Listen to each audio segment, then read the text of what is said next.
Assalamu alaikum wa rahmatullahi wa barakatuh.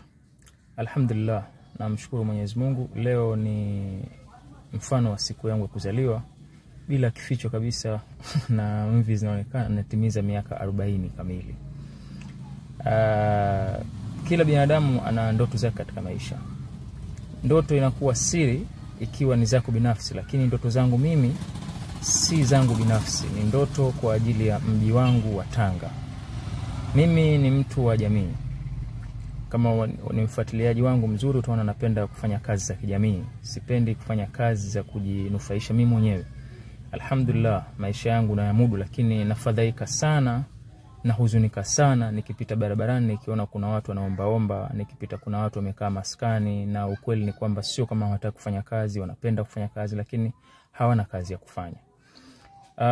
Kwa hiyo natangaza rasmi ndoto zangu ambazo nimeanza kuzifanya siku nyingi lakini zimeanza kuleta picha.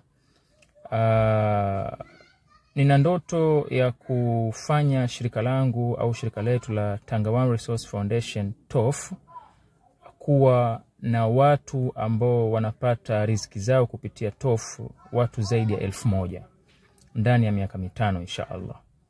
Mungu anipe uzima, na naomba nyinyi ndugu zangu wa Tanga munisaidie. Hivi sasa alhamdulillah katika shirika letu la TOF tuna watu zaidi ya 50 ambao kila wiki au kila baada ya wiki mbili tunawaingizia pesa kwenye akaunti zao kwa sababu wamefanya kazi katika shirika letu. Watu hao ni makundi ya akina mama, wazee ambao wanapita barabarani kuomba. Sasa hivi alhamdulillah tuna watu kadhaa ambao wako nyumbani, tumewastopisha kupita kuomba. Wanakaa nyumbani, wanasuka ukili, wanasuka makawa, vipepeo, na sisi tuwauza.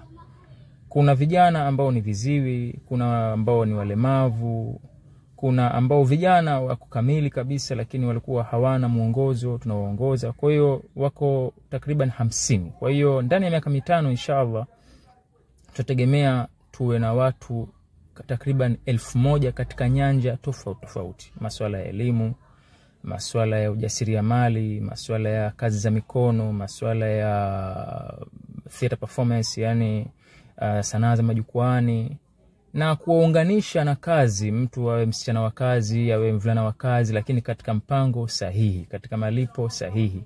Awe mtu anajua kufua nguo, kupiga pasi vizuri, ili mradi kwamba kusiwe na mtu hapa Tanga ambaye atasema mimi sifanyi kazi kwa sababu sijasoma. Tutaka mtu ambaye amesoma afanye kazi na ambaye hakusoma afanye kazi.